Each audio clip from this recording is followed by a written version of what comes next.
విశ్వ మానవ కళ్యాణం సనాతన హైందవ ధర్మ పరిరక్షణ కోసం పిఠాపురం శ్రీరామ దత్తసాయి పీఠంలో కొన్ని సంవత్సరాలు తొలి పౌర్ణమి హనుమాన్ విజయోత్సవం సందర్భంగా విశేషమైన పూజా కార్యక్రమాలు, హోమాలు, సామూహిక వ్రతాలు ఘనంగా జరిపారు.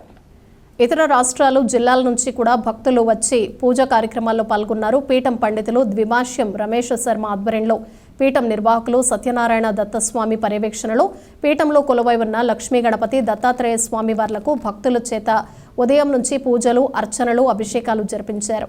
అలాగే సామూహిక వ్రతాలు, హోమాలు విశేషంగా నిర్వహించారు. అనంతరం భక్తులందరికీ పండితుల చేత ఆశీర్వచనం అందించారు. ఈ సందర్భంగా పీఠం పండితులు ద్విభాష్యం రమేష్ శర్మ, పీఠం నిర్వాహకులు సత్యనారాయణ దత్తస్వామి, పలువురు భక్తులు మీడియాతో మాట్లాడారు. ఈ కార్యక్రమంలో చంద్రభట్ల సుందర శర్మ, వారణాసి నాగేంద్ర ఫణి శర్మ, శ్రీరామ్, పవన్, వింజమూరి సత్యం, వాసు తదితరులు పాల్గొన్నారు.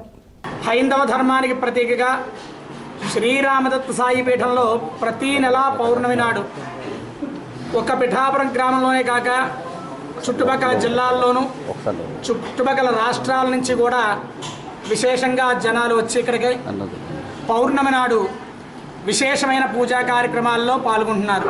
కానీ ఇక్కడ యజమానుల్ని సొంత బంధువుల్లాగా, కుటుంబ సభ్యుల్లాగా వారిని చేరదీసుకుని ఇక్కడ జరిగే కార్యక్రమాలకి అన్నిటికీ కూడా వారు ప్రతి ఒక్కరూ పాల్గొవాలి, వారికి భగవంతుడి అనుగ్రహం ఎక్కువగా ఉండాలి అని చెప్పి ఈ పీఠం వారు నిర్వహించడం చాలా అద్భుతమైన విషయం. ఇలాగా ప్రతిసారి కూడా ప్రతి నెల కూడా విడవకుండా కనీసం 30 నుంచి 70 మంది జంటలు ఈ కార్యక్రమాల్లో పాల్గొంటున్నారు. అలాగే వారందరికీ కూడా విశేషంగా ఇక్కడ ప్రతి ఒక్కరికి ద్రవ్యం ఏదీ లోటు లేకుండా అందిస్తూ పూజలకే కాదు, హోమాలకే కాదు, అభిషేక ద్రవ్యాలకే కాదు, ఏదీ లోటు లేకుండా వారికి అందిస్తూ, అలాగే ఏదో ఒకరు ఇద్దరు బ్రాహ్మణులు కాకుండా 20 మంది దగ్గర బ్రాహ్మణులు నియమించి పూజా కార్యక్రమాలు చేయిస్తున్నారు. ఈరోజు పౌర్ణమి, చైత్ర శుద్ధ పౌర్ణమి, మొదటి పౌర్ణమి. మన తెలుగువారి ఆచార ప్రకారం, మన క్యాలెండర్ ప్రకారంగా మొదటి పౌర్ణమి చైత్ర శుద్ధ పౌర్ణమి రోజును మనం ప్రతి నెల చేసే కార్యక్రమాలన్నీ కూడా ఈ నెల కూడా ఈ పౌర్ణమి కూడా యథావిధిగా చేయడం జరిగింది.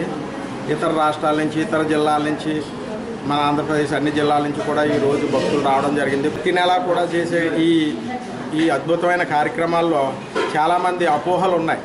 ఎవరు చేస్తారా, ఏదో ఒక హోమగుండం పెట్టేసి మాకు లేదనిపించేస్తారే, మామ అనిపించేస్తారేమని చాలామంది ఇది అనుకుంటారు.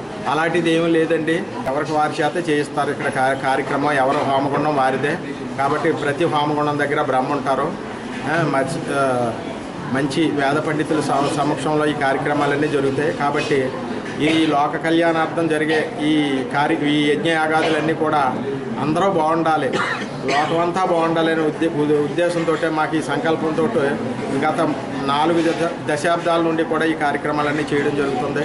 కాబట్టి భక్తులందరూ కూడా విధిగా మేము ఇచ్చే ఈ అవకాశాన్ని సద్వినియోగం చేసుకుని భక్తులందరూ కూడా ఆ స్వామివారి ఆశీస్సులు పొందుతారని మనసా వాస కర్మేణ కోరుకుంటూ జై గురు. మన దత్తాత్రేయ స్వామి అనుగ్రహం కావాలి. అనుగ్రహం ఉంటేనే ఇక్కడ అడుగు పెట్టగలం. మన నిజంగా రాత్రి నుంచి మాకు ఎంతో ఆనందంగా ఉంది. ఉదయం నుంచి కూడా మాకు పూజా కార్యక్రమం మొదలుపెట్టి ఇప్పుడు దాకా కూడా మరి మమ్మల్ని భక్తిభావంలో ఉంచారు. మరి ఇక్కడ అడుగు పెట్టాలంటే ఎంతో పుణ్యం చేసుకుంటేనే తప్ప ఇక్కడ అడుగు పెట్టలేము. మనసులో కోరికలు కూడా అన్నీ కూడా ప్రశాంతంగా ఉంది, ప్రశాంతంగా కూడా తీరాయి. మాకు ఆల్రెడీ మాకు ఒక యంత్రం ఇచ్చారు. ఆ యంత్రాన్ని పెట్టి కూడా మాకు చాలా ఆనందం కలిగింది. ఇక్కడికి వచ్చి హోమాలు చేయించారు, పూజలు చేయించారు. 20 మంది యాదవ్ పండితులతో మాకు పూజలు చేయించారు. నా పేరు అమల అండి. సో నేను బెంగళూరు కొంచెం వర్క్ కోసం వచ్చాను. సో ఇంటికి వచ్చాను కాబట్టి ఇక్కడ గుడి ఉంది, గుడికి వెళ్ళాలి అంటే సో నా ట్రావెల్ కూడా పోస్ట్పోన్ చేసుకుని వచ్చాను. సో ఇది చాలా మంచి ఎక్స్పీరియన్స్. సో మీరు ఎవరైనా రావాలి అనుకుంటే, మంచిగా కొంచెం దేవుడి కోసం స్పెండ్ చేయాలి టైం అనుకుంటే మీరు ఇక్కడికి రావచ్చు. అండ్ మార్నింగ్ నుంచి ఈవినింగ్ వరకు చాలా చాలా పేషెన్స్తో ఉన్నారు పాపం పంతులు కూడా. అండ్ ప్రతిదీ కూడా ఈచ్ అండ్ ఎవ్రీథింగ్ అన్ని విషయాలు చెప్పి చేయించారు. And I'm so blessed to be here. Thank you so much. Odisha Andhra border Sompeta నుండి మేము వచ్చాము. మేము మా ఊర్లోని ఈ హోమం కోసం ఈ విషయాలన్నీ తెలుసుకొని మేము 4 రోజుల క్రితమే సార్కి ఫోన్ చేసాము. గురువు గారికి ఫోన్ చేస్తే అమ్మ మీరు తప్పకుండా రండి అనేసి మాకు యాక్సెప్ట్ చేశారు. మేము వచ్చినందుకు చాలా హ్యాపీగా ఫీల్ అయ్యాము. హోమంలో కూడా ప్రతి మంత్రంకి అర్థం చెప్తూ, ప్రతి నవగ్రహాలు హోమం చేసేటప్పుడు ప్రతి గ్రహం కోసం అర్థం చెప్తూ మా చేత ఆ హోమం చేయించారు. చాలా అదృష్టం అండి ఇలాంటి కార్యక్రమాల్లో పాల్గొ